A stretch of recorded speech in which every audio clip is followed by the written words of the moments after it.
Bonjour à tous. Avant de commencer, n'oubliez pas de liker et de vous abonner à la chaîne, et laisser un commentaire pour nous dire d'où vous nous regardez et à quelle heure.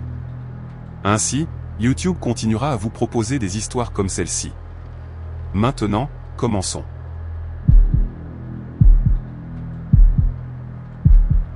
Janvier, dans le nord du Minnesota, ne signifie qu'une seule chose pour des gens comme moi, la saison de la pêche sur glace. Mes amis de l'entrepôt où je chargeais les camions parlaient du lac Winnebago depuis des semaines, organisant une sortie de groupe qui n'arrêtait pas d'être reportée. Mais ce samedi matin, après avoir enfin reçu les papiers de mon divorce 10 ans de mariage réduit à une enveloppe Kraft, j'ai décidé d'y aller seul. À 34 ans, je me sentais vieux ce jour-là, regardant ma respiration embuer le pare-brise de mon Ford F-150 alors que je me garais sur le parking vide près de l'accès public, vers 6 heures du matin. Le lac s'étendait comme un désert blanc, parfaitement immobile, dans un silence si profond qu'il faisait résonner mes oreilles.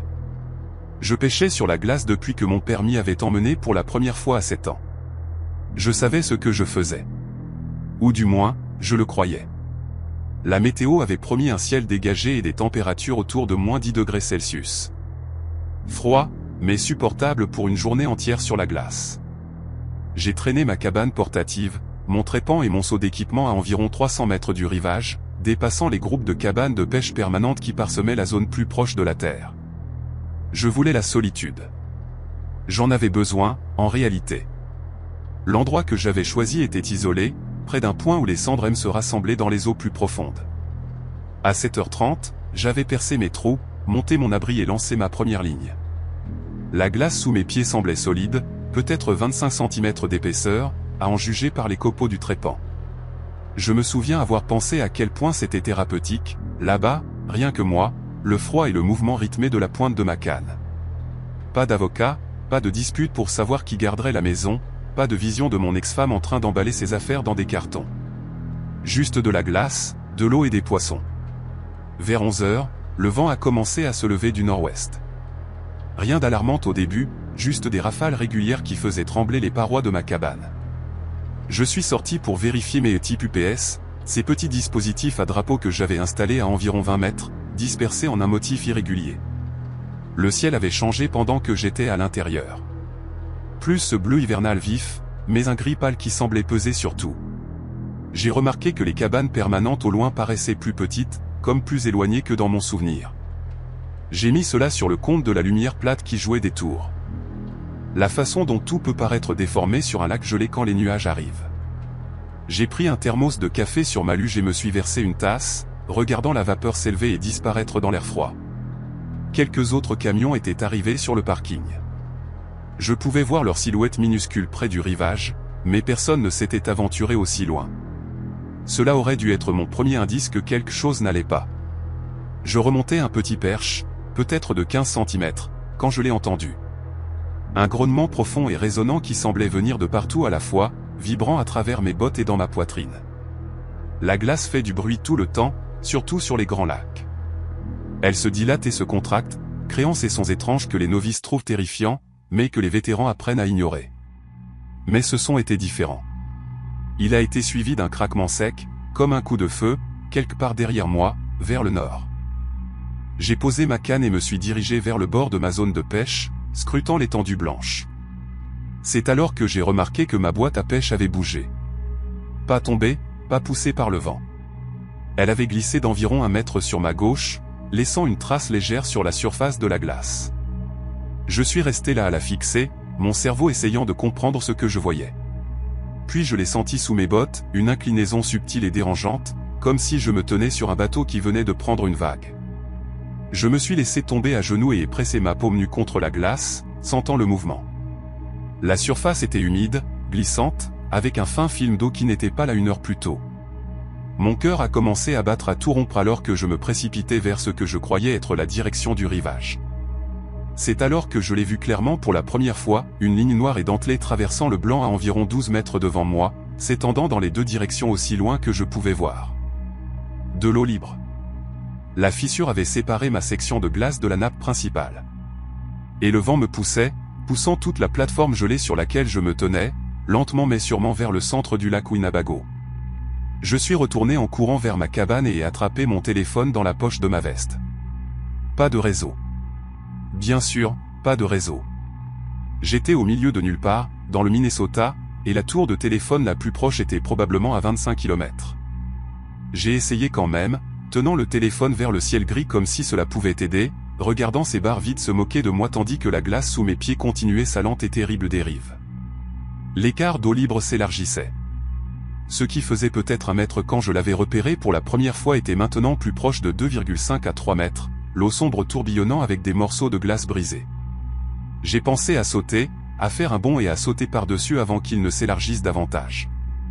Mais le bord de mon îlot de glace était dentelé et instable, des morceaux s'effritant dans l'eau même pendant que je regardais. Un faux pas, une erreur de calcul, et je plongerais dans une eau à 0 degrés Celsius, vêtue de vêtements d'hiver lourds. L'hypothermie s'installerait en quelques minutes. J'avais lu quelque part que vous aviez environ 10 minutes de mouvement significatif dans l'eau, à cette température, avant que vos muscles ne répondent plus. Et peut-être 1 heure avant que votre température corporelle ne chute suffisamment pour vous tuer. Le rivage semblait maintenant impossiblement loin. Une fine ligne sombre à l'horizon, interrompue par les points colorés de ces cabanes de pêche que j'avais dépassées plus tôt. J'ai crié à l'aide, entourant ma bouche de mes mains et hurlant jusqu'à ce que ma gorge brûle. Le vent a englouti chaque son, emportant ma voix dans le néant. Je me suis forcé à arrêter de paniquer et à réfléchir. Mon père m'avait appris que la panique tue plus vite que le froid. Que votre cerveau est votre meilleur outil de survie si vous le gardez en marche. J'ai fait l'inventaire de ce que j'avais, la cabane portative, mon trépan, une luge avec du matériel de pêche, environ 15 mètres de corde, un petit chauffage au propane, quelques chauffe-mains, un sandwich à moitié mangé et le thermos de café qui était maintenant à peine tiède. Pas de fusée de détresse, pas de balise d'urgence, rien de conçu pour ce scénario cauchemardesque. L'îlot de glace sur lequel je me tenais faisait à peu près la taille d'un terrain de basket, peut-être un peu plus grand, et je pouvais sentir qu'il tournait lentement, poussé par le vent et le courant qui se disputaient la direction à lui imposer. J'ai regardé ma montre, 12h47. Le coucher de soleil arriverait vers 17h, et après cela, la température chuterait de l'inconfortable au mortel. J'avais peut-être 4 heures pour trouver une solution avant que l'obscurité ne rende tout pire. Les nuages gris au-dessus s'étaient épaissis, et j'ai senti l'odeur de la neige dans l'air. Cette odeur métallique particulière que quiconque ayant vécu des hivers nordiques apprend à reconnaître. J'ai décidé que ma meilleure chance était de me rendre visible. J'ai replié la cabane et étalé le tissu orange vif à plat sur la glace, coinçant les angles avec ma boîte à pêche, le trépan et des morceaux de glace que j'avais cassés. J'ai piétiné la neige pour dégager les bords. Vu du ciel, cela pourrait ressembler à un signal de détresse. Depuis le rivage, si quelqu'un observait avec des jumelles, il pourrait remarquer que quelque chose n'allait pas. Je continuais à vérifier mon téléphone de manière obsessionnelle, me déplaçant à différents endroits sur l'îlot, espérant capter une seule barre de réseau, mais l'écran restait vide.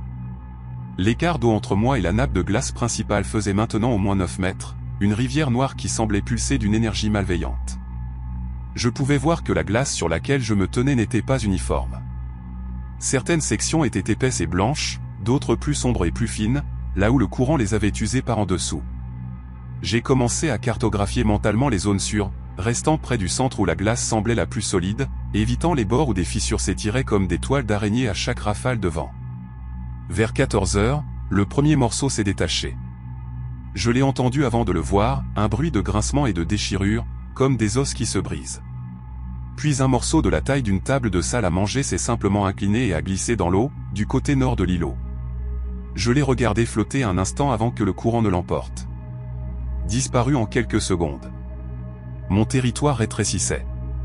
J'ai déplacé tout vers le centre, entassant mon équipement en un tas serré autour de moi, et j'ai allumé le chauffage au propane. Même si je savais que je devais économiser le carburant, mes doigts étaient devenus engourdis dans mes gants, et j'avais besoin de maintenir ma température corporelle si je voulais survivre assez longtemps pour que quelqu'un remarque mon absence. Le problème, c'était que personne ne remarquerait. Mes collègues de travail pensaient que j'étais chez moi, à ruminer après mon divorce. Mon ex-femme ne viendrait certainement pas me voir. Mes parents vivaient maintenant en Floride, à la retraite, et nous ne parlions que le dimanche. Je n'avais dit à personne où j'allais. Je n'avais pas déposé de plan de voyage. J'avais simplement conduit jusqu'ici dans un brouillard d'auto-apitoiement et m'étais retrouvé au milieu d'un lac gelé comme un idiot. La neige a commencé à tomber vers 14h30. De gros flocons humides qui réduisaient la visibilité à environ 90 mètres. Je ne pouvais plus voir le rivage du tout, juste du blanc dans toutes les directions. Le ciel et la glace se fondant en un vide sans caractéristique. L'îlot avait dérivé assez loin pour que l'écart d'eau soit maintenant impossible à évaluer. Cela pouvait faire 15 mètres ou 150. Je me suis blotti près du chauffage, enveloppé dans le tissu de la cabane repliée pour une isolation supplémentaire, et j'ai essayé de calculer mes chances. Même si quelqu'un remarquait mon camion sur le parking à la tombée de la nuit, il ne saurait pas où chercher. Le lac couvrait plus de 24 000 hectares, et je pouvais être n'importe où dessus maintenant. Les secours auraient besoin de bateaux, peut-être d'hélicoptères, et avec ce temps, ils ne pourraient peut-être même pas décoller avant le matin. J'ai pensé à mon père, à quel point il aurait été déçu s'il avait su que je m'étais mis dans cette situation par négligence. Il m'avait toujours dit que le lac ne pardonne pas les erreurs, qu'il faut le respecter à chaque fois que vous posez le pied sur la glace. Je ne l'avais pas respecté ce jour-là. J'avais été trop absorbé par ma propre misère pour prêter attention aux signes avant-coureurs qui devaient être là depuis le début. La lumière commençait à faiblir quand j'ai entendu le moteur. Au début, j'ai cru que j'hallucinais, mon cerveau désespéré inventant des sons pour me donner de l'espoir. Mais le bruit s'est amplifié, un gémissement mécanique distinct coupant à travers le vent, et je me suis précipité sur mes pieds si vite que j'ai failli glisser sur la glace mouillée. J'ai attrapé le tissu orange de la cabane et ai commencé à l'agiter au-dessus de ma tête, hurlant des mots qui n'avaient aucun sens. Juste du bruit, n'importe quoi pour être entendu. À travers la neige, je l'ai vu. Une seule lumière avant rebondissant sur la surface gelée, un aéroglisseur se déplaçant rapidement depuis le sud-est. Quelqu'un avait vu mon camion, ou peut-être repéré le tissu orange avant que la neige ne devienne trop dense, ou peut-être était-ce simplement une chance incroyable qu'un agent de conservation fasse une patrouille de routine. Le bateau a fait un large cercle autour de mon îlot de glace qui rétrécissait. Le pilote évaluait la situation. Puis une voix a retenti dans un haut-parleur, me disant de rester calme, de rester au centre, de ne pas bouger vers le bord. Ils ont lancé une corde à la troisième tentative, une épaisse ligne jaune qui a atterri à 1,5 mètre de l'endroit où je me tenais. Je l'ai nouée autour de ma taille avec des doigts qui fonctionnaient à peine. Et ils m'ont tiré à travers l'écart, me traînant sur le bord instable et à travers 1,8 mètre d'eau glacée avant de me hisser sur le pont de l'aéroglisseur comme un poisson pris. L'agent, une femme nommée Colline, au visage buriné et sans patience pour les bavardages, m'a enveloppé dans des couvertures thermiques et a poussé le chauffage du bateau au maximum. Elle m'a dit que j'avais de la chance, 1 heure de plus et l'îlot se serait complètement brisé. Que l'hypothermie s'installait déjà, à en juger par la violence de mes frissons. Ma température corporelle était tombée à 34,5 degrés Celsius quand nous avons atteint le rivage, où une ambulance nous attendait. J'ai passé 2 nuits à l'hôpital de Béji à me remettre d'un gel léger sur 3 doigts et du genre d'épuisement qui va plus profond que les muscles. Les médecins ont dit que j'avais frôlé une issue très différente, peut-être à 40 minutes près. Je pense souvent à ce chiffre maintenant. 40 minutes entre être ici et être un corps qu'ils auraient trouvé quand la glace aurait fondu au printemps. J'ai vendu mon équipement de pêche cet été-là. J'ai donné la cabane, le trépan, tout. Certaines personnes m'ont dit que je devais retourner là-bas, qu'on ne peut pas laisser la peur gagner. Mais ils ne comprenaient pas. Ce n'était pas la peur qui m'en empêchait. C'était le respect. Celui dont mon père parlait toujours. Celui que j'ai finalement appris à mes dépens un samedi de janvier, quand la glace a décidé de me rappeler que la nature se moque de vos problèmes, de votre divorce, de votre tristesse. Elle fait simplement ce qu'elle fait. Et soit vous faites attention, soit vous payez le prix.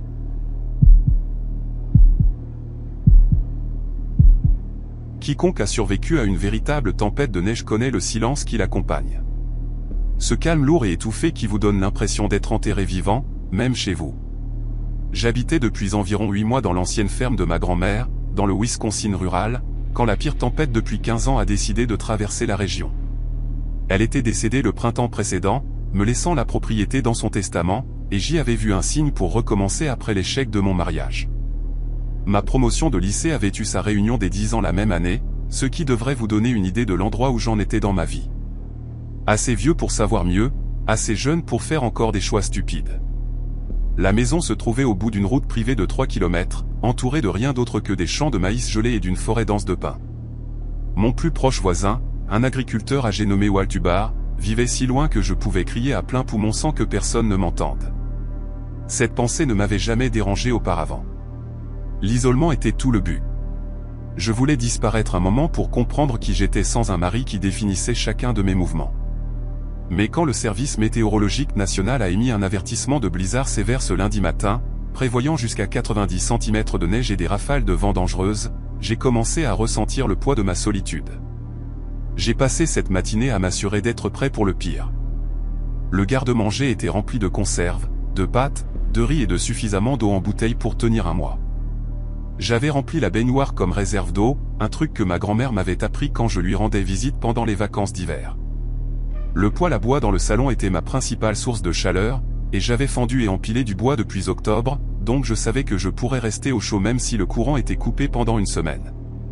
En début d'après-midi, le ciel avait pris cette teinte gris verdâtre malsaine qui précède toujours quelque chose de mauvais, et les premiers flocons ont commencé à tomber vers 14 heures.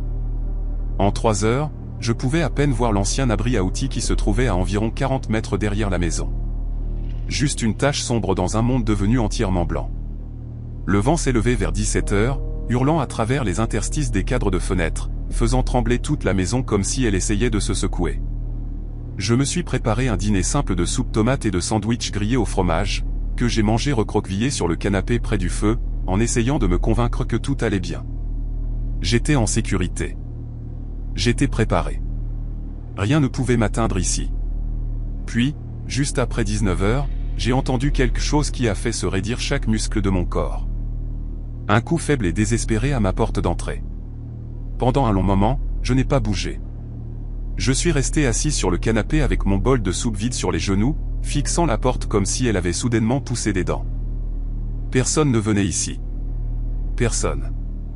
Le facteur n'essayait même pas de livrer dans ma route en hiver. J'avais une boîte postale en ville pour cette raison.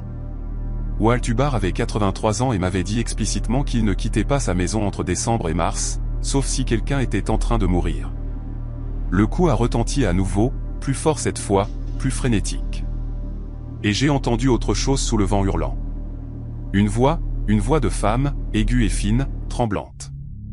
J'ai posé le bol sur la table basse et me suis levé lentement, mon cœur battant si fort que je pouvais le sentir dans ma gorge. La voix est venue à nouveau, plus claire maintenant, et j'ai pu distinguer les mots « S'il vous plaît, aidez-moi. S'il vous plaît, laissez-moi entrer ». Il y avait quelque chose de brut dans cette voix, quelque chose qui sonnait comme une terreur authentique. Je me suis dirigé vers la porte sur des jambes qui semblaient appartenir à quelqu'un d'autre, et j'ai pressé mon œil contre la petite fenêtre aménagée dans le panneau supérieur. Ce que j'ai vu m'a fait prendre une inspiration brusque. Une jeune femme se tenait sur mon porche, et elle n'était vêtue que d'un pull fin et d'un jean. Pas de manteau, pas de bonnet, pas de gants. Ses bras étaient enroulés autour d'elle-même, et même à travers la vitre couverte de givre, je pouvais voir son corps entier trembler violemment.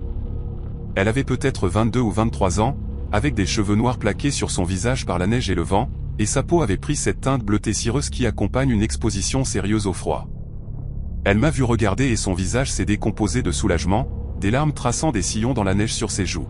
« Oh, mon Dieu !» sanglota-t-elle, pressant ses paumes à plat contre la porte. « S'il vous plaît, vous devez m'aider. Il va me tuer. S'il vous plaît, j'ai couru. Je ne savais pas où aller. S'il vous plaît, laissez-moi juste entrer. » Ces mots se sont déversés en une ruée désespérée, et je me suis surpris à tendre la main vers le verrou avant même de réaliser ce que je faisais. Chaque instinct que j'avais hurlé en moi d'aider cette fille, de la réchauffer, de la sauver du cauchemar dont elle s'était échappée. Mes doigts ont touché le métal froid de la serrure, et puis le vent a changé de direction, et je les ai vus. L'abri à outils se trouvait à environ 40 mètres du coin arrière de la maison, une structure en bois trapu que mon grand-père avait construite à un moment dans les années 70. Pendant la majeure partie de la soirée, ce n'avait été qu'une tache grise dans la tempête. Mais quand le vent a changé, poussant la neige latéralement au lieu de droit vers le bas, j'ai eu une vue dégagée de la cour pendant peut-être 3 ou 4 secondes. Cela a suffi. 2 silhouettes se tenaient derrière l'abri, partiellement cachées par sa masse, et elles observaient la maison. Elles ne bougeaient pas, n'essayaient pas de se mettre à l'abri, ne faisaient rien de ce qu'une personne normale ferait pendant un blizzard. Elles se contentaient de se tenir là, dans le noir, immobiles comme des statues, leur attention fixée sur le porche où la jeune femme suppliait de lui ouvrir la porte. Je ne pouvais pas distinguer leur visage. Ils étaient trop loin et la lumière était trop faible, mais je pouvais voir leur silhouette clairement contre la neige blanche. Tous deux étaient grands, larges d'épaules, vêtus de vêtements d'hiver sombres. L'un d'eux tenait quelque chose de long et fin dans sa main droite. Le vent a changé à nouveau et ils ont disparu derrière le rideau de neige. Mais je savais ce que j'avais vu. J'ai retiré ma main du verrou comme si elle m'avait brûlé. La femme sur le porche pleurait toujours, suppliait toujours. Sa voix se brisait de ce qui semblait être un désespoir absolu. « S'il vous plaît, je vous en supplie. Je vais mourir ici. » Il a cassé mon téléphone. Je n'ai pas pu appeler qui que ce soit. J'ai juste couru. « S'il vous plaît, s'il vous plaît. » Je n'ai nulle part où aller. Elle a frappé sa paume contre la porte et j'ai reculé d'un bond, manquant de trébucher sur le bord du tapis. Mon esprit tournait à toute vitesse, essayant de donner un sens à ce que je venais de voir. Peut-être étaient-ils d'autres victimes. Peut-être s'étaient-ils échappés avec elle et étaient-ils trop effrayés pour s'approcher de la maison.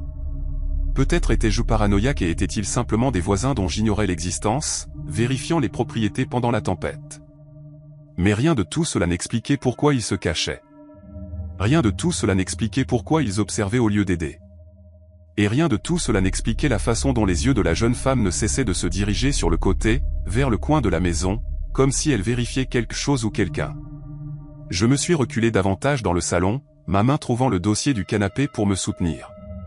« Je vais appeler la police », ai-je dit assez fort pour qu'elle m'entende à travers la porte.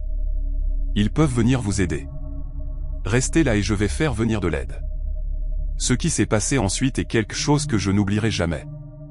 Tant que je vivrai, les pleurs se sont arrêtés. Ils ne se sont pas estompés.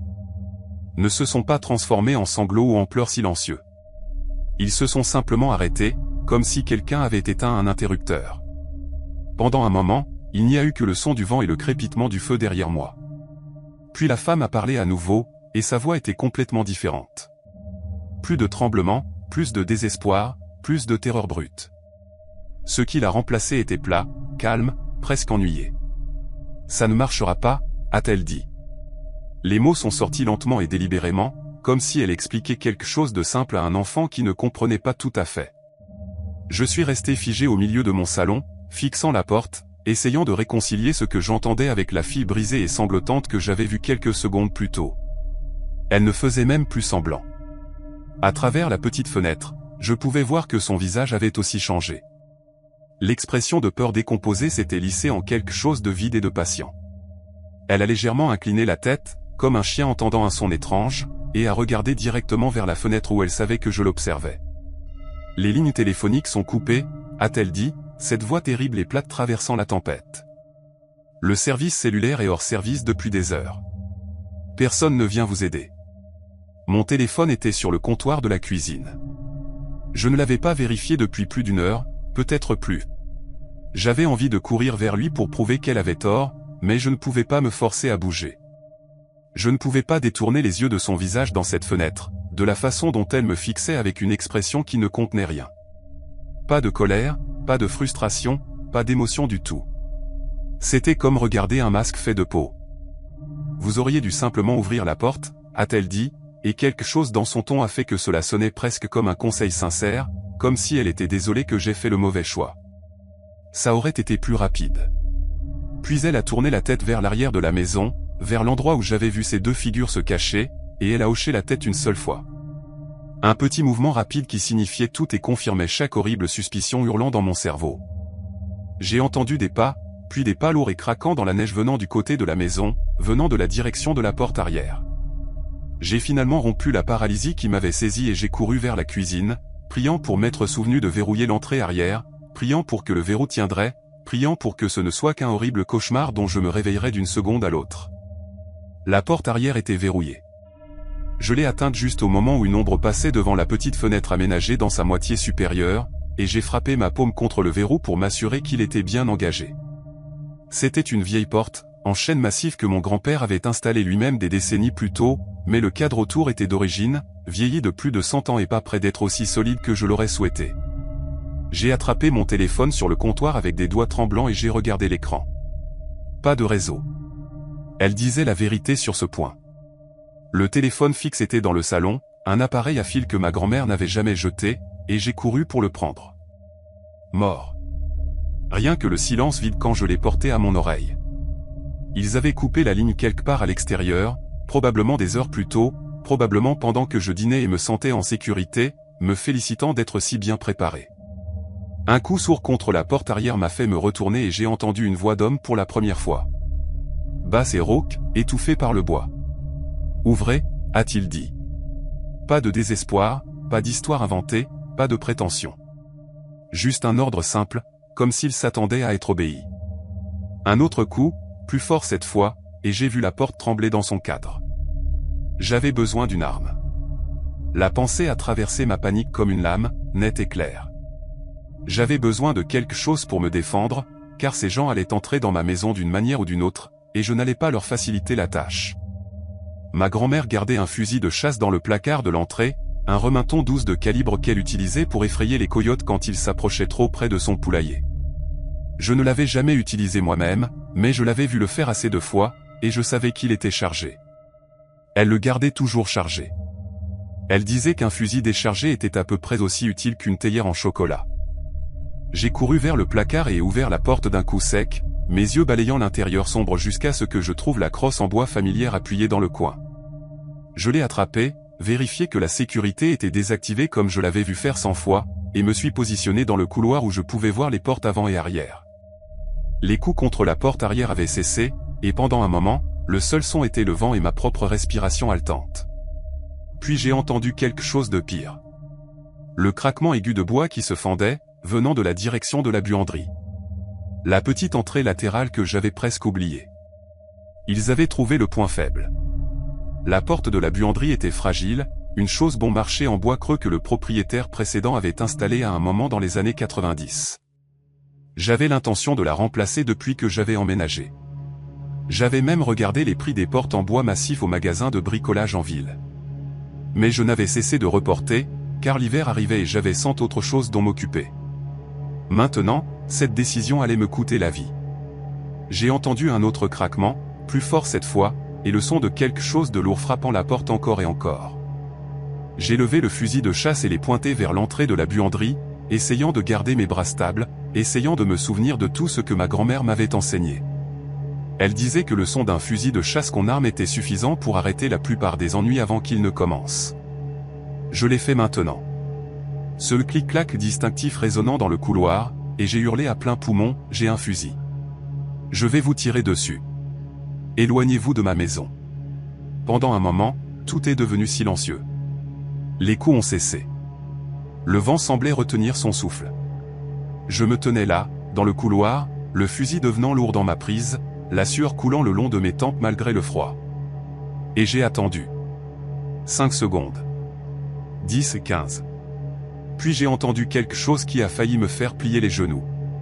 La voix de la femme, venant de juste à l'extérieur de la porte de la buanderie. Assez proche pour qu'elle ait dû se déplacer du porche avant pendant que j'étais distrait. « Elle a un fusil ?» a-t-elle crié.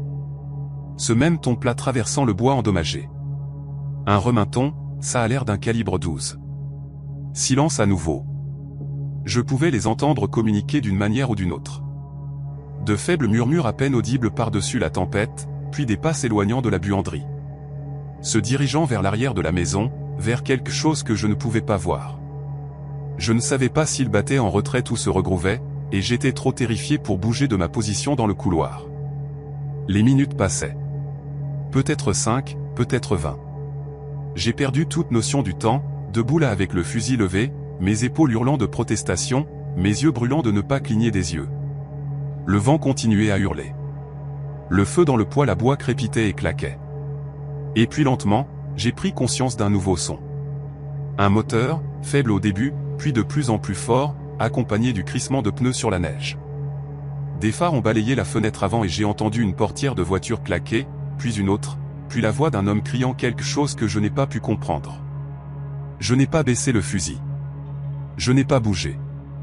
Je suis simplement resté là, tremblant, jusqu'à ce que j'entende un coup à la porte d'entrée. Un coup ferme et autoritaire, suivi des mots que j'avais priés pour entendre.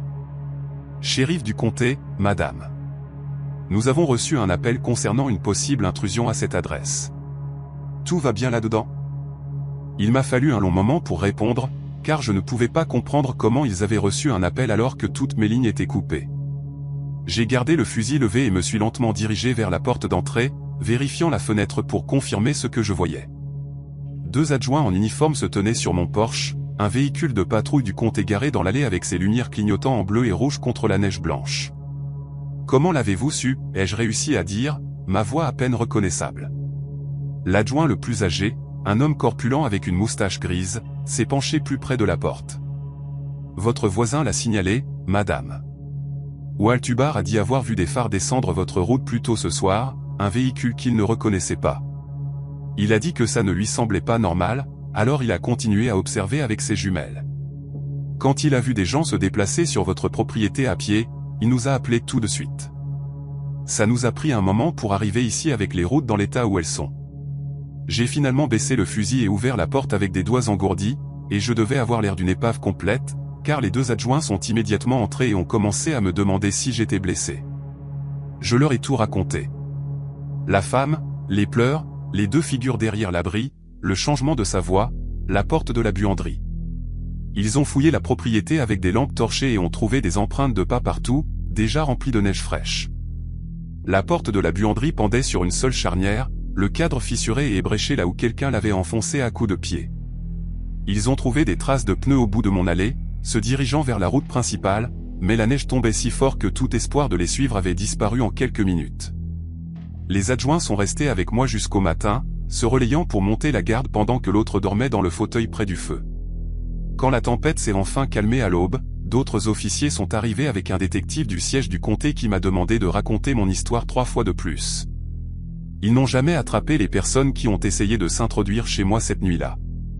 Le détective m'a dit plus tard que ce genre de choses, utiliser une jeune femme comme appât pour faire ouvrir les portes aux propriétaires, avait été signalé dans quelques autres zones rurales au cours de l'année précédente, toujours pendant des intempéries, toujours en ciblant des propriétés isolées. Il a dit que j'avais de la chance. Il a dit que la plupart des gens auraient ouvert cette porte sans y réfléchir à 2 fois. J'ai vendu la maison de ma grand-mère 6 semaines plus tard et j'ai déménagé en ville, dans un appartement avec un portier, des caméras de sécurité et des voisins de tous les côtés. Certaines nuits, je rêve encore du visage de cette femme à la fenêtre. La façon dont il est passé du désespoir au vide en l'espace d'une seule respiration. Et je pense à Waltubar, 83 ans, observant la route avec ses jumelles pendant un blizzard, appelant le shérif parce que quelque chose ne semblait pas normal. Je lui ai envoyé une bouteille de bon whisky et une carte de remerciement avant de quitter la ville. Je ne sais pas s'il a compris qu'il m'avait sauvé la vie cette nuit-là, mais je ne l'oublierai jamais. Je n'oublierai jamais rien de tout cela.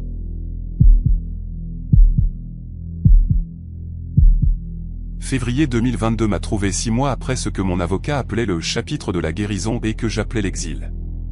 À 34 ans, on se sent vieux quand on recommence complètement à zéro, vendre la maison à Portland, accepter un poste à distance dans une entreprise de logiciels, et emménager dans une location de ferme rurale dans le Vermont, qui coûtait moins cher par mois que mon ancien paiement de voiture. La propriété s'étendait sur 11 acres de rien d'autre que des bouleaux et du silence. Le voisin le plus proche, un fermier laitier nommé Gus Whitmore, vivait à environ 3 km sur Hadley Road. Je voulais l'isolement. Je voulais m'entendre penser à nouveau après 3 ans de disputes, d'accusations et de portes qui claquent. Mon Golden Retriever, Penny, était la seule compagnie dont j'avais besoin. Ou du moins, c'est ce que je me disais pendant ces longues nuits d'hiver où le vent hurlait dans la vallée et où les vieux radiateurs claquaient comme si quelqu'un était piégé à l'intérieur. J'avais appris à connaître les sons de cette maison, la façon dont les planchers grinçaient quand la température chutait, la façon dont la glace se fissurait et claquait contre les fenêtres comme des articulations tapant sur du verre. Je pensais comprendre cet endroit. Je pensais connaître chaque bruit qu'il pouvait faire. Le mercredi a commencé comme n'importe quel autre jour de cette semaine. Ciel gris, café qui ne devenait jamais assez chaud, et un appel de travail à 9h où ma caméra est restée éteinte parce que je ne m'étais pas brossé les cheveux depuis 2 jours. Le bulletin météo mentionnait une tempête arrivant du Canada. Rien d'inhabituel pour un février dans cette partie du pays. Alors, je me suis assuré d'avoir assez de bois de chauffage empilé sur le porche et j'ai vérifié que le générateur avait du carburant. À midi, la neige avait commencé à tomber en épais rideaux qui effaçaient la ligne des arbres en moins d'1 heure. Je me souviens d'être resté debout à la fenêtre de la cuisine avec Penny pressée contre ma jambe, regardant le monde extérieur devenir blanc et informe, ressentant cette paix particulière qui vient de savoir que vous ne pouvez aller nulle part et que personne ne peut vous atteindre. Vers 15 heures, le courant s'est coupé avec un clic doux, et la maison s'est installée dans ce silence lourd qui suit toujours quand le bourdonnement électrique disparaît. J'ai allumé des bougies, allumé un feu dans le poêle à bois, et j'ai presque été reconnaissant de cette excuse pour me déconnecter complètement. Puis mon téléphone a vibré avec une alerte d'urgence, et ce fragile sentiment de paix s'est brisé comme de la glace sous un talon de botte. Le message était bref et clinique, de cette manière dont les avertissements gouvernementaux le sont toujours. Un détenu s'était échappé lors d'un accident de transport sur la route 12, à environ 14 km de ma position. L'homme s'appelait Karl Eugène Vickers, 41 ans, purgeant 18 ans de prison pour agression aggravée et vol à main armée. Il était considéré comme dangereux, peut-être armé, vu pour la dernière fois se dirigeant vers le nord-ouest dans la forêt nationale de Green Mountain, ce qui signifiait qu'il se dirigeait directement vers la bande de nature sauvage qui bordait ma propriété. Les résidents étaient invités à verrouiller toutes les portes et fenêtres, à signaler toute activité suspecte et à éviter de sortir jusqu'à nouvel ordre. J'ai lu l'alerte 3 fois, debout dans ma cuisine sombre avec le poêle à bois crépitant derrière moi et la neige s'accumulant contre les fenêtres. 14 km n'est pas si loin. Par beau temps, quelqu'un de déterminé pourrait couvrir cette distance en quelques heures.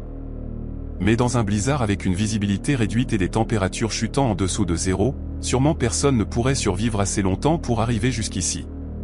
C'est ce que je me suis dit en vérifiant une deuxième fois le verrou de la porte d'entrée et en coinçant une chaise sous la poignée de la porte arrière menant à la buanderie. Sûrement, le froid l'arrêterait avant que quoi que ce soit d'autre ne puisse se produire. J'ai essayé de rester occupé pendant que l'après-midi se transformait en soirée. J'ai nourri Penny, réchauffé de la soupe sur le poêle à bois, et lu à la lumière des bougies pendant que la tempête hurlait dehors comme quelque chose de blessé et de furieux. Toutes les quelques minutes, je vérifiais mon téléphone pour des mises à jour, mais le signal était faible et devenait de plus en plus faible. L'écran ne montrait plus qu'une seule barre clignotante qui avait complètement disparu à 18 h. L'isolement qui m'avait semblé être une liberté ce matin la pesait maintenant sur moi de tous les côtés, lourd et suffocant. Je me suis surpris à écouter la maison d'une manière que je n'avais jamais fait auparavant, cataloguant chaque grincement et gémissement, essayant de séparer les sons familiers de tout ce qui pourrait être nouveau. Le vent projetait de la neige contre les fenêtres orientées au nord par vagues. Et parfois, je pouvais jurer entendre des pas sur le porche sous ce bruit, un craquement rythmé qui commençait, s'arrêtait et recommençait. Mais quand j'ai tiré le rideau et tenu une bougie contre la vitre, je n'ai vu que du blanc. Juste la tempête, me suis-je dit. Juste des branches qui tombent, juste la vieille maison qui s'installe dans le froid. Penny était allongée près du poêle à bois, la tête sur ses pattes, me regardant arpenter la pièce avec ses yeux bruns calmes. Et je me souviens avoir pensé que si elle n'était pas inquiète, alors je ne devais pas l'être non plus. Cela a changé vers 21 h. Je venais d'ajouter une autre bûche au feu et m'installais dans le fauteuil avec une couverture quand Penny a soudainement levé la tête, les oreilles dressées, le corps se raidissant de cette manière que font les chiens quand ils entendent quelque chose que les humains ne peuvent pas. Elle fixait le sol, non pas la porte ou les fenêtres, mais le sol, spécifiquement l'ancienne bouche d'aération près de la plainte où les précédents propriétaires avaient installé une sorte de grille gradée. Un grognement sourd a commencé dans sa gorge, si silencieux au début que j'ai cru l'imaginer, puis s'amplifiant en quelque chose que je n'avais jamais entendu d'elle auparavant.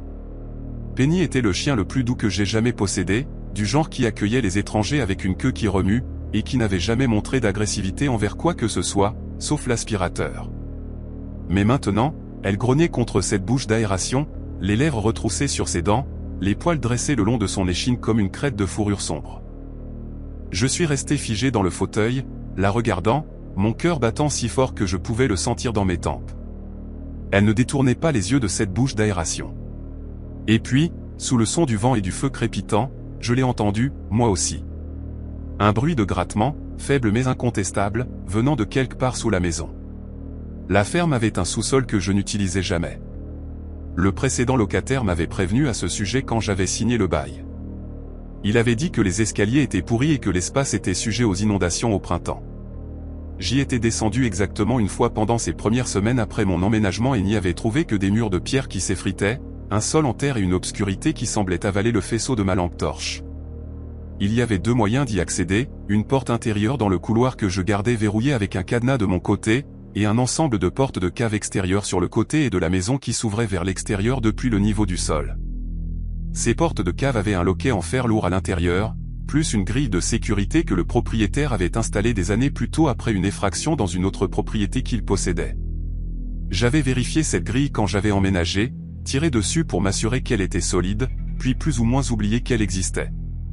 Mais maintenant, assis dans mon salon éclairé aux bougies avec mon chien grognant contre le sol, j'ai pensé à ce sous-sol avec une clarté qui frôlait la panique. J'ai pensé à la façon dont les portes extérieures étaient enterrées sous la neige. J'ai pensé à la façon dont la porte intérieure n'était qu'à 4,5 mètres dans le couloir de l'endroit où j'étais assis. Et j'ai pensé au son que je venais d'entendre. Ce grattement, comme si quelque chose était traîné sur la pierre. Je n'ai pas dormi cette nuit-là. Chaque fois que je fermais les yeux, Penny grognait à nouveau, et je me réveillais en sursaut, tendant l'oreille pour entendre ce qu'elle entendait. Les sons venant du sous-sol allaient et venaient à des intervalles irréguliers, parfois le silence pendant 20 ou 30 minutes. Puis un coup ou un grattement soudain qui nous faisait sursauter, Penny et moi.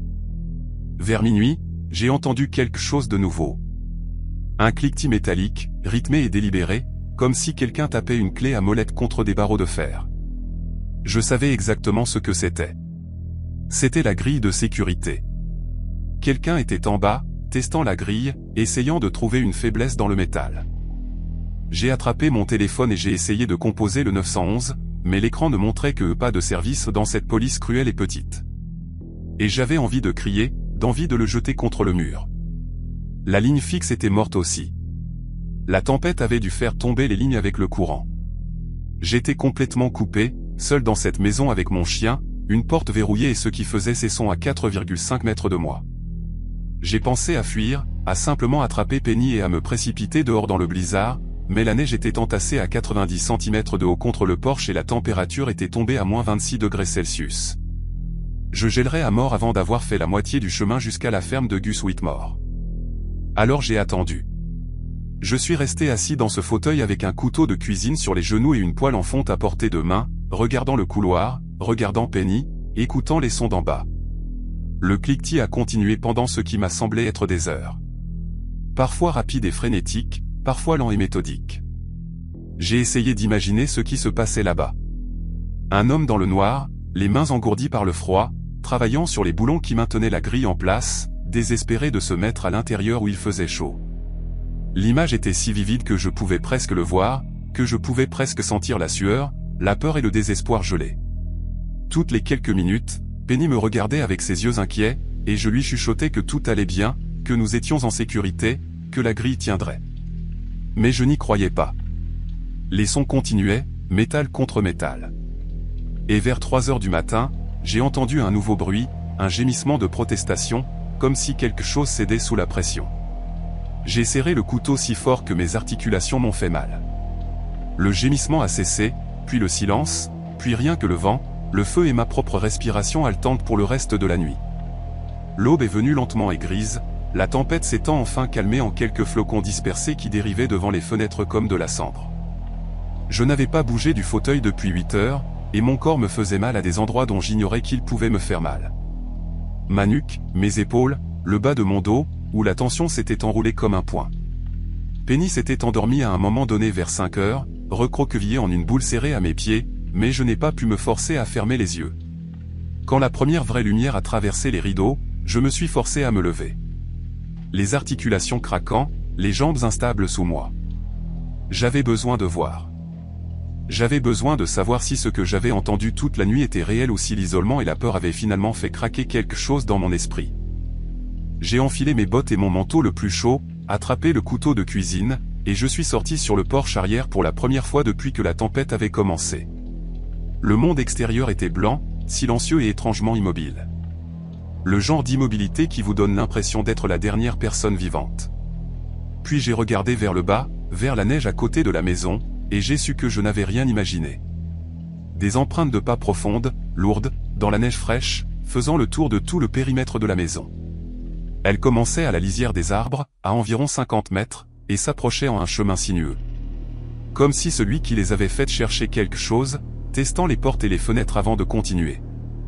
J'ai suivi la trace des yeux, ma respiration sortant en nuages irréguliers, la regardant faire le tour du porche avant, passer devant la fenêtre de la cuisine où j'avais regardé la tempête, du côté nord où le vieux réservoir de propane était enterré dans une congère. Les empreintes ont fait le tour de la maison 3 fois avant de s'arrêter enfin juste aux portes de la cave extérieure, sur le côté est.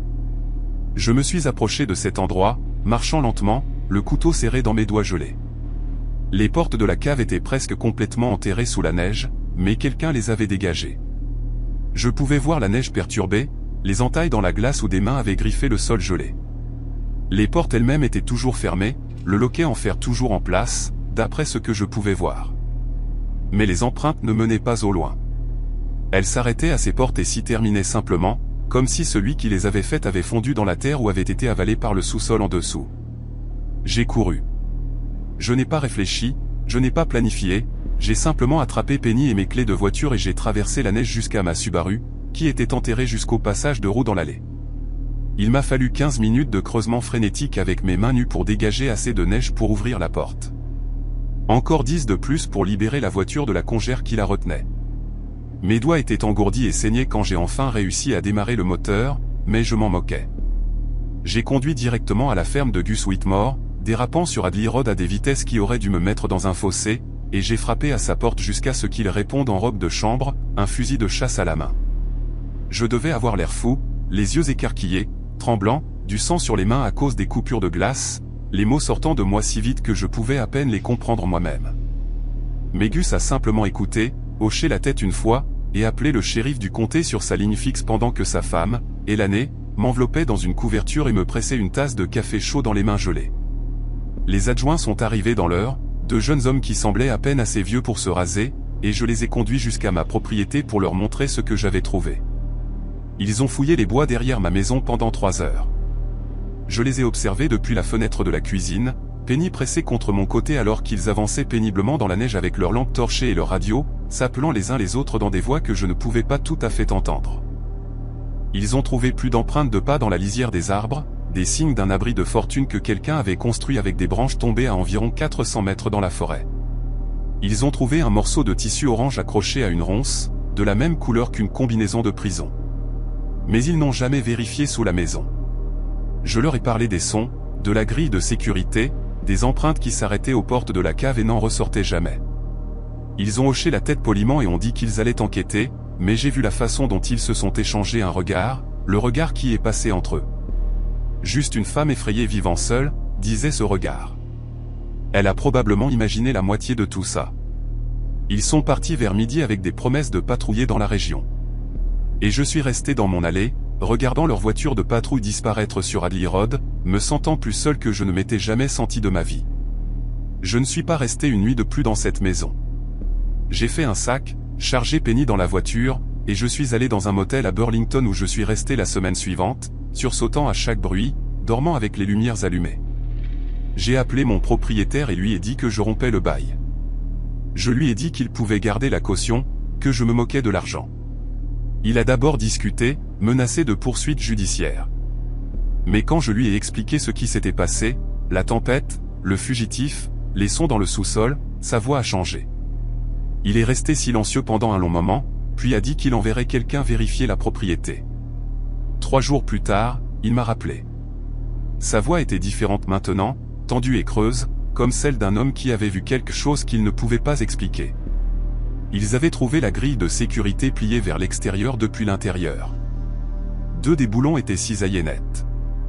Ils avaient trouvé des éraflures sur la porte intérieure du sous-sol, des entailles profondes dans le vieux bois là où quelqu'un avait essayé de se frayer un chemin.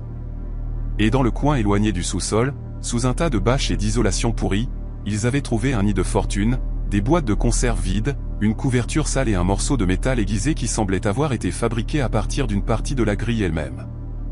Quelqu'un avait vécu là-bas. Depuis combien de temps, personne ne pouvait le dire. Carl Gene Vickers a été capturé 6 jours après la tempête, à près de 65 km au nord de ma propriété, souffrant de graves engelures et d'hypothermie. Les informations disaient qu'il s'était caché dans une cabane de chasse abandonnée, qu'il prétendait y être resté tout le temps depuis son évasion. Peut-être que c'était vrai. Peut-être qu'il y avait quelqu'un d'autre dans ces bois cette nuit-là. Une autre personne désespérée qui avait trouvé mon sous-sol et passé des heures à essayer de percer jusqu'à l'endroit où j'étais assis, en attente avec mon couteau. Je me le dis parfois quand je me réveille à 3 heures du matin et que je ne peux plus me rendormir. Je me dis que ce n'était pas lui, que c'était juste un sans-abri cherchant un abri, que je n'ai jamais vraiment été en danger. Mais je me souviens de la façon dont Penny a grogné contre cette bouche d'aération. Je me souviens du son du métal raclant le métal dans l'obscurité sous mes pieds. Et je me souviens de ces empreintes de pas dans la neige, celles qui ont fait 3 fois le tour de ma maison avant de s'arrêter aux portes de la cave et de ne jamais en ressortir. Je vis dans un appartement maintenant, au 3e étage, sans sous-sol, sans grenier, sans vide sanitaire. Penny dort toujours au pied de mon lit, et parfois, tard dans la nuit, je la surprends à fixer la bouche d'aération près de la plainte. Quand elle fait ça, je ne dors pas. Je reste simplement assis dans le noir à écouter, attendant un son que je prie pour ne plus jamais entendre.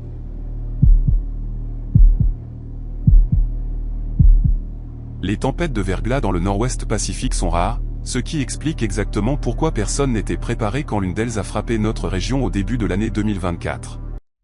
Mon quartier, dans une petite ville à l'extérieur de Seattle, s'est pratiquement arrêté du jour au lendemain. Les écoles ont fermé, les entreprises ont verrouillé leurs portes, et au 2e jour, le réseau électrique s'est effondré dans 3 comtés. À 26 ans, tout en terminant mes études d'infirmière et en travaillant à temps partiel dans une clinique vétérinaire, je pensais avoir une assez bonne maîtrise des situations d'urgence. Mon complexe d'appartements se trouve au bout de Bear Woodland, juste à côté d'un petit groupe de maisons plus anciennes qui datent des années 70. L'une de ces maisons appartenait à Howard Freely, un veuf de 83 ans qui vivait seul depuis que sa femme était décédée 6 ans plus tôt. Howard et moi avions développé une routine amicale au cours des 2 années depuis que j'avais emménagé. Je déneigeais son allée en hiver, et il me laissait des sacs de tomates cultivées maison sur le pas de ma porte en été. Il était vif, drôle, et avait toujours une histoire à raconter sur ses jours en tant qu'électricien pour le comté. Quand j'ai appelé sa ligne fixe jeudi matin et que je n'ai pas eu de réponse, j'ai supposé que les lignes téléphoniques étaient coupées comme tout le reste. Vers midi, la température était tombée à -7 degrés Celsius et le verglas continuait de tomber. Je me suis emmitouflé dans 3 couches de vêtements, j'ai attrapé ma lampe torche et un thermos de café chaud, et je me suis frayé un chemin à travers la cour gelée jusqu'à chez Howard. La marche qui prenait habituellement 2 minutes est devenue une marche de 10 minutes sur ce qui ressemblait à une patinoire. Sa maison semblait sombre, comme toutes les autres constructions du quartier, bien sûr. Mais quelque chose dans cette immobilité m'a dérangé. Pas de fumée sortant de la cheminée, pas de mouvement derrière les fenêtres couvertes de givre. J'ai frappé à la porte d'entrée et j'ai attendu, mon souffle formant d'épais nuages dans l'air glacé. Rien. J'ai frappé à nouveau, plus fort cette fois, appelant son nom. Après ce qui m'a semblé une éternité, j'ai entendu un traînement à l'intérieur. Des pas lents et délibérés s'approchant de la porte. Le verrou a cliqueté et la porte s'est entr'ouverte, révélant une fine bande du visage de Howard, éclairée par la lumière grise du jour. Ses yeux, habituellement chauds et plissés d'humour, semblaient différents, plats, méfiants. Il m'a regardé comme s'il essayait de se souvenir de quelque chose d'important. Et quand il a enfin parlé, sa voix est sortie fine et incertaine. « Qui vous envoie ici ?» J'ai ri au début, pensant qu'il plaisantait comme il le faisait parfois. « Howard, c'est moi, Nat, des appartements d'à accent grave côté. Je t'ai apporté du café. » J'ai levé le thermos comme s'il était une preuve de mon identité. Il n'a pas bougé, n'a pas ouvert la porte plus large. Son œil visible a continué à scanner mon visage, cherchant quelque chose. Le silence s'est étiré entre nous et j'ai pu sentir le froid mordre à travers ma veste. Finalement, il a tiré la porte assez pour que je puisse entrer, mais il n'a rien dit de chaleureux. Il a simplement reculé dans le couloir sombre, gardant ses yeux fixés sur moi tout le temps. La maison était glaciale, peut-être 10 degrés Celsius au maximum, et je pouvais voir mon souffle même à l'intérieur. Howard portait un lourd manteau de laine par-dessus ce qui semblait être 2 pulls, et il avait un bonnet tricoté tiré presque jusqu'à ses sourcils. Il semblait plus petit que dans mon souvenir, plus fragile, comme si le froid l'avait rétréci d'une manière ou d'une autre. Je lui ai demandé s'il allait bien, s'il avait assez de nourriture et d'eau, et il a simplement hoché la tête lentement sans vraiment répondre. Le salon était éclairé par une seule lampe à kérosène posée sur la table basse, projetant de longues ombres sur les murs. De vieilles photographies bordaient chaque surface. Howard avec sa défunte femme Meredith. Des rassemblements familiaux datant de décennies passées. Des images fanées de personnes que je ne reconnaissais pas. J'ai posé le thermos et j'ai commencé à expliquer que la compagnie d'électricité avait dit qu'il pourrait s'écouler encore 2 ou 3 jours avant qu'ils ne rétablissent l'électricité dans notre région. Howard s'est abaissé dans son fauteuil inclinable, le cuir craquant sous lui, et m'a regardé avec cette même immobilité dérangeante. « Tu n'es pas des appartements » a-t-il dit soudainement, sa voix plus dure. Je connais le gars des appartements. Un jeune gars, des lunettes, conduit un camion bleu. Mon cœur s'est un peu serré parce qu'il me décrivait. Je porte bien des lunettes et mon camion est un Ford bleu délavé que j'ai acheté d'occasion il y a 3 ans. Je lui ai rappelé cela gentiment, lui ai dit que nous avions parlé la semaine dernière de la prévision météo. Il a secoué la tête lentement, délibérément, comme si j'essayais de le tromper avec un mensonge évident. Non, a-t-il dit, ce gars ne viendrait pas ici en prétendant aider. Vous, les gens, vous attendez des tempêtes comme celle-ci. Vous attendez que les lumières s'éteignent pour que personne ne voie ce que vous faites. J'ai essayé de rester calme, me rappelant que Howard avait 83 ans, qu'il était seul, probablement déshydraté, et assis dans une maison glaciale sans électricité. La confusion chez les personnes âgées peut s'aggraver sous le stress. J'avais appris cela dans mes cours d'infirmière. J'ai gardé ma voix douce et stable, expliquant que je voulais simplement m'assurer qu'il était en sécurité, que je pouvais l'aider à allumer sa cheminée ou l'emmener dans mon appartement où j'avais un petit chauffage au propane en marche. La mâchoire de Howard s'est serrée et il a agrippé les accoudoirs de son fauteuil comme s'il se préparait à quelque chose. « Restez là où vous êtes », a-t-il dit, pointant un doigt osseux vers moi. « Ne bougez pas. » Il s'est poussé hors du fauteuil avec effort et a disparu dans le couloir vers l'arrière de la maison. Je suis resté là dans la lueur faible de la lampe à kérosène, écoutant ses pas craquer sur les vieux planchers en bois franc. Une partie de moi voulait partir, simplement sortir par la porte d'entrée et appeler quelqu'un. Mais qui ? Les routes étaient impraticables. Le service cellulaire fonctionnait à peine. Et le poste de police le plus proche était à 20 km à travers une couche de glace solide. J'ai entendu un tiroir s'ouvrir quelque part à l'arrière, puis le clic métallique distinct de quelque chose de lourd que l'on manipulait. Howard est revenu dans le salon, portant un fusil de chasse. C'était un vieux Remington, du genre avec une crosse en bois usée par des décennies d'utilisation, et il le tenait en travers de sa poitrine avec les 2 mains comme s'il savait exactement ce qu'il faisait. Tout mon corps s'est raidi. J'ai levé les mains lentement, paume vers l'extérieur, et j'ai fait un petit pas en arrière vers la porte. « Howard, s'il te plaît », ai-je dit, essayant d'empêcher ma voix de trembler. « C'est Nat. On se connaît depuis 2 ans. Tu m'as donné des tomates l'été dernier, tu te souviens ? Les grosses tomates anciennes de ton jardin. » Il n'a pas baissé le fusil. Ses yeux étaient verrouillés sur les miens, et dans la lumière vacillante de la lampe, je pouvais voir quelque chose de terrible nager derrière eux. Pas exactement de la colère, mais de la peur. Une peur profonde, irrationnelle, dévorante. « Je sais ce que tu es venu chercher », a-t-il chuchoté. « La même chose que tous les autres veulent. Tu penses que parce que je suis vieux, parce que je suis seul, tu peux simplement entrer et tout prendre. Mais je suis prêt. Je suis prêt depuis des années. » Le canon du fusil de chasse a dérivé légèrement vers ma poitrine, et j'ai réalisé avec une clarté dérangeante que je ne pouvais pas simplement sortir de cette maison. Dehors, je pouvais entendre le vent se lever à nouveau, des grêlons de glace claquant contre les fenêtres comme des poignées de gravier jetés. La lumière grise traversant les rideaux s'estompait déjà, et je savais qu'en une autre heure, il ferait complètement noir. J'ai pensé à mes options, les passant en revue une par une dans ma tête tout en essayant de garder ma respiration stable. Si je me précipitais vers la porte, Howard pourrait tirer. Ses mains semblaient assez stables, et à cette distance, il ne me raterait pas. Si j'essayais de raisonner avec lui, je pourrais simplement empirer les choses, nourrir le délire qui s'était emparé de son esprit. La température dans la pièce semblait baisser de quelques degrés de plus, et j'ai remarqué que mes doigts commençaient à s'engourdir. Howard a gesticulé avec le fusil de chasse vers le canapé contre le mur du fond. « Assieds-toi », a-t-il ordonné.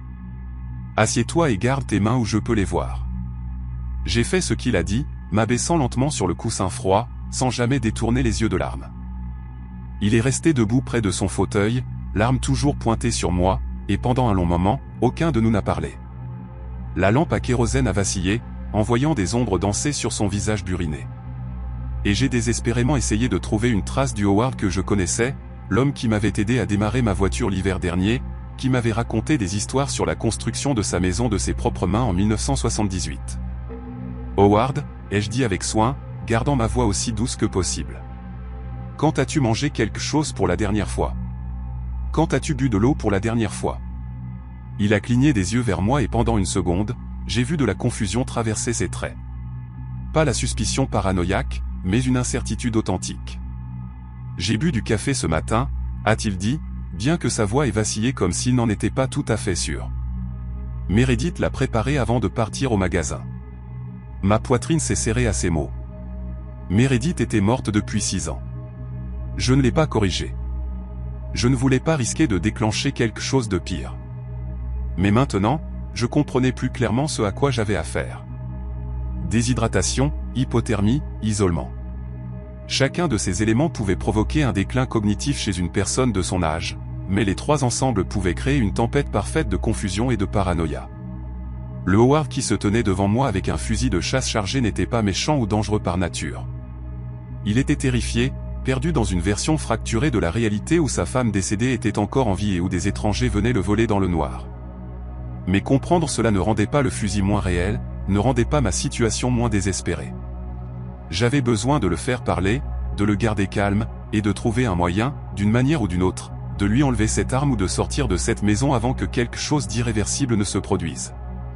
J'ai décidé d'essayer une approche différente. Au lieu d'insister sur qui j'étais, j'allais entrer dans son monde, essayer de le rejoindre là où son esprit l'avait mené. « Tu as raison d'être prudent », ai-je dit lentement, gardant mes mains visibles sur mes genoux. Il y a de mauvaises personnes là-dehors, des gens qui profitent de situations comme celle-ci. La prise de Howard sur le fusil de chasse s'est relâchée d'une fraction, et il a légèrement incliné la tête, écoutant. Mais je ne suis pas l'un d'eux. Je suis juste un voisin qui s'inquiétait pour toi. Meredith voudrait que quelqu'un s'assure que tu vas bien, n'est-ce pas? À la mention du nom de sa femme, quelque chose a changé dans son expression. La dureté autour de ses yeux s'est adoucie, et pendant un moment, il a eu l'air presque perdu, comme un enfant essayant de se souvenir de quelque chose d'important. Meredith s'inquiète trop, a-t-il marmonné, plus pour lui-même que pour moi. Toujours en train de me dire de faire attention, de verrouiller les portes, de garder le fusil chargé. Il a légèrement baissé le canon, le pointant plus vers le sol que vers ma poitrine. J'ai senti une petite étincelle d'espoir s'allumer dans mon ventre. La lampe à kérosène a crépité, la flamme dansant follement avant de se stabiliser à nouveau. Et dans cette lumière vacillante, j'ai vu des larmes se former au coin des yeux de Howard. « Elle n'est pas encore revenue », a-t-il dit, sa voix se brisant. « Elle est partie au magasin il y a des heures. Les routes doivent être mauvaises. » J'ai avalé difficilement, essayant de trouver comment naviguer dans ce moment sans briser son état fragile. Une partie de moi voulait lui dire la vérité, que Meredith était partie, qu'elle était partie depuis des années, qu'il vivait dans un souvenir qui n'existait plus.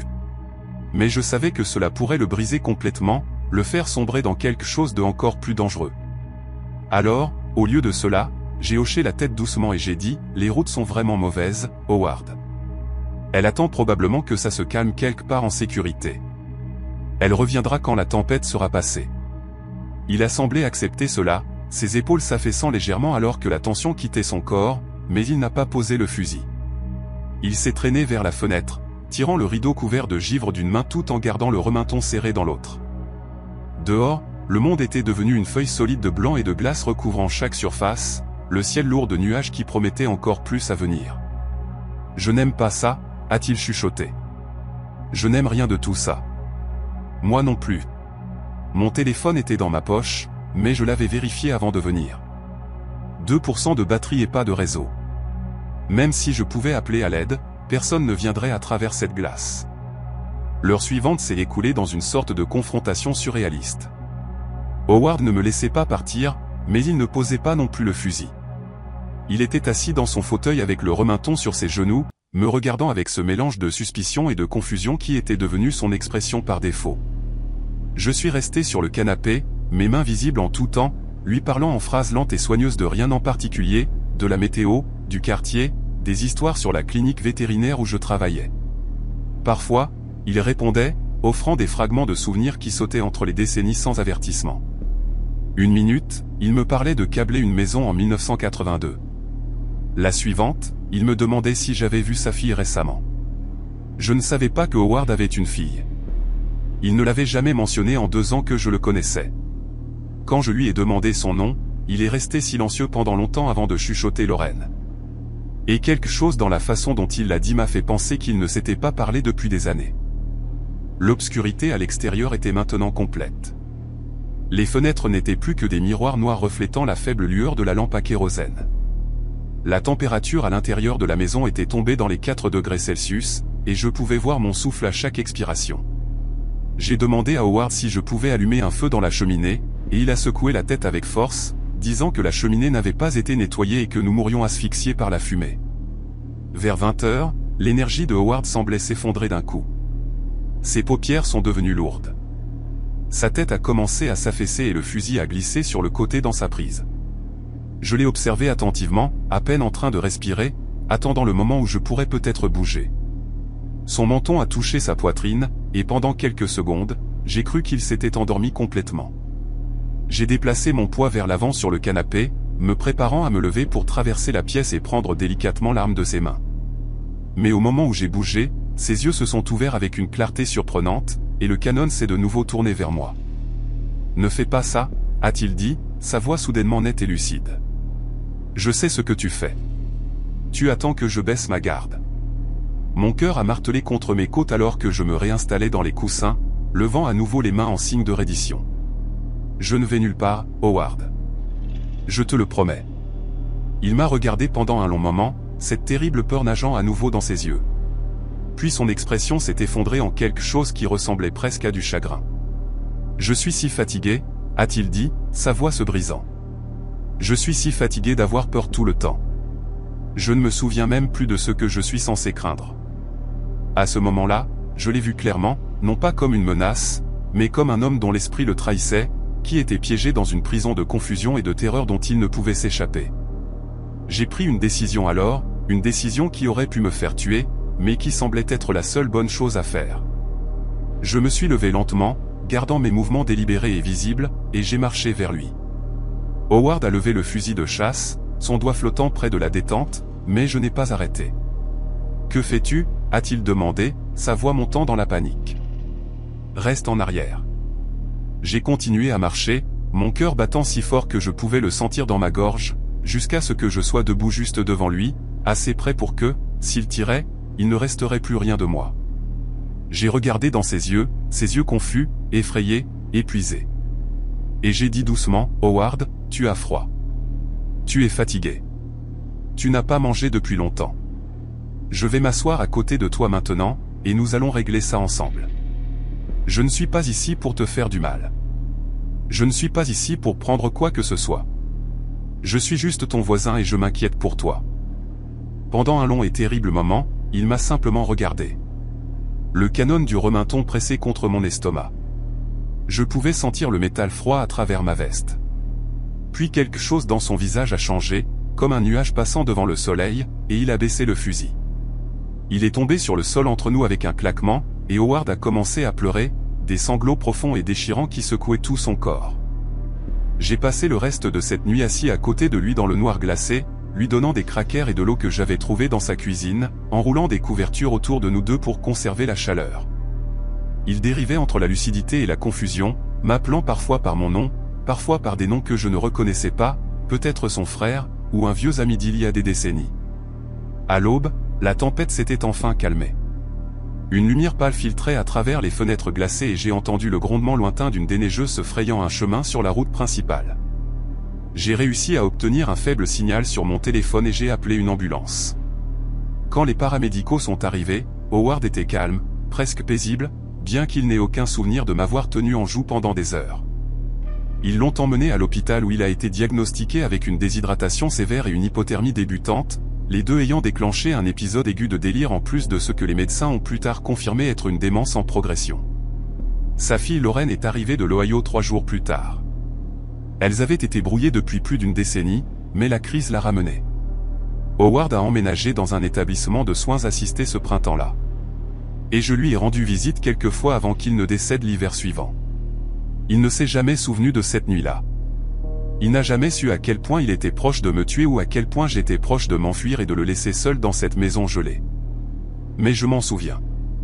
Je me souviens de chaque seconde. Et parfois, quand le courant vacille pendant une tempête, je sens encore ce métal froid pressé contre mon estomac. J'entends encore sa voix brisée me demander qui m'a envoyé là-bas. Ma femme Naomi et moi avions fait la randonnée jusqu'au sommet de Crescent Peak peut-être 30 fois depuis que nous avions emménagé dans le Colorado. Nous connaissions ce sentier comme on connaît le couloir menant à sa salle de bain la nuit. Chaque route, chaque rocher, chaque virage où les pins s'ouvraient pour révéler la vallée en contrebas. Nous l'avions fait au printemps, quand les fleurs sauvages explosaient à travers les prairies. En automne, quand les trembles transformaient la montagne en un mur d'or. Et oui, en hiver, quand la neige transformait tout en une cathédrale silencieuse de blanc et de gris. En 2024, après 6 ans de mariage et d'innombrables week-ends sur cette montagne, nous nous considérions comme suffisamment expérimentés pour gérer une randonnée en février. La météo prévoyait un ciel dégagé jusqu'au soir, des températures autour de -7 degrés Celsius, et un vent minimal. Nous avions emballé notre équipement hivernal habituel, des chauffe-mains, des couches supplémentaires, des couvertures de survie, des barres de granola, et nous avions laissé notre voiture sur le parking familier du sentier vers 9 h du matin, prévoyant d'atteindre le sommet vers midi et de redescendre avant 15 h. Pendant les 2 premières heures, tout s'est déroulé exactement comme prévu. Naomi marchait devant moi comme elle le faisait toujours, sa veste rouge un phare brillant contre la neige, son souffle formant de petits nuages qui captaient la lumière du matin. Nous parlions de choses normales, la grossesse de sa sœur, la fuite dans notre sous-sol que nous remettions sans cesse à réparer, si nous devions enfin adopter un chien maintenant que nous avions le jardin pour cela. Le sentier était damé par d'autres randonneurs, facile à suivre, et nous avons croisé quelques personnes qui redescendaient et qui ont hoché la tête en mentionnant que les vues depuis le sommet étaient spectaculaires ce jour-là. Je me souviens d'avoir ressenti une profonde satisfaction, ce sentiment que la vie était exactement comme elle devait être. Naomi s'est retournée à un moment et m'a souri, les joues roses à cause du froid, et j'ai pensé à quel point j'avais de la chance qu'elle apprécie vraiment ces randonnées au lieu de simplement les tolérer pour moi. Nous nous sommes arrêtés à notre endroit habituel, un rocher plat surplombant un ruisseau gelé, pour boire de l'eau et partager une barre protéinée. C'était vers 11 h 15 et le ciel était toujours d'un bleu parfait. Pas un seul nuage en vue. Le temps a changé si vite que j'ai encore du mal à croire que cela s'est réellement produit de cette manière. Un moment, nous marchions sous le soleil, et l'instant d'après, la température a chuté comme si quelqu'un avait ouvert la porte d'un congélateur, et ce mur gris est venu rouler par-dessus la crête au-dessus de nous. J'avais déjà vu des tempêtes s'installer rapidement, mais rien de tel. En peut-être 10 minutes, le ciel est passé de dégagé à complètement couvert, et les premiers flocons ont commencé à tomber, légers au début, presque jolis, du genre de neige que l'on voit dans les films de Noël. Naomi a ri et a sorti sa langue pour attraper un flocon, et j'ai sorti mon téléphone pour vérifier s'il y avait une alerte météo mise à jour. Pas de réseau, ce qui était normal à cette altitude, mais le radar de ce matin-là n'avait montré rien venir dans notre direction avant minuit. Nous avons décidé de sauter le sommet et de redescendre, pensant que nous pourrions devancer ce qui arrivait. Cette décision a probablement sauvé ma vie, bien qu'elle ait failli coûter celle de Naomi. Au moment où nous avons atteint le virage, où le sentier fait le tour d'un énorme affleurement de granit, la visibilité était tombée à peut-être 15 mètres. La neige n'était plus légère et jolie. Elle tombait de côté, poussée par un vent qui semblait couper à travers chaque couche que je portais. Je pouvais à peine garder les yeux ouverts, et le sentier devant nous avait disparu sous une nouvelle couverture de blanc. Naomi était toujours devant moi, mais sa veste rouge s'était estompée en une lueur terne, et j'ai dû crier pour qu'elle m'entende par-dessus le vent. Nous nous sommes arrêtés pour mettre nos lunettes et tout fermer hermétiquement, debout serrés l'un contre l'autre, dos au vent. Je me souviens de son visage quand elle m'a regardé, pas effrayée exactement, mais sérieuse d'une manière que je voyais rarement chez elle. Elle a attrapé ma main et a dit que nous devions rester proches, à pas plus d'1 bras de distance. Et j'ai hoché la tête parce que je savais qu'elle avait raison. Nous avons recommencé à marcher, plus lentement maintenant, essayant de suivre ce que nous pensions être le sentier. C'était notre première erreur. Dans un blizzard, ce que vous pensez être le sentier n'est que votre cerveau essayant de donner un sens à rien. Je ne sais pas exactement quand nous nous sommes séparés. C'est la partie qui me hante le plus, que je ne puisse pas situer le moment où je l'ai perdu. Nous tenions la main et puis à un moment donné, nous ne l'avons plus fait, et j'ai supposé qu'elle avait simplement avancé un peu devant comme elle le faisait toujours. J'ai continué à marcher, la tête baissée contre le vent, suivant ce que je pensais être ses empreintes dans la neige. Mais la neige fraîche remplit les empreintes en quelques secondes pendant une tempête comme celle-ci. Et j'étais probablement en train de ne suivre rien, juste des dépressions à la surface, des ombres, mon propre espoir désespéré. J'ai appelé son nom, mais le vent a avalé le son avant qu'il ne puisse voyager plus de quelques pieds. Je me suis arrêté et j'ai tourné sur moi-même en un cercle complet, hurlant à Naomi encore et encore. Et tout ce que j'ai vu était du blanc dans toutes les directions. Pas de veste rouge, pas de mouvement, pas de réponse.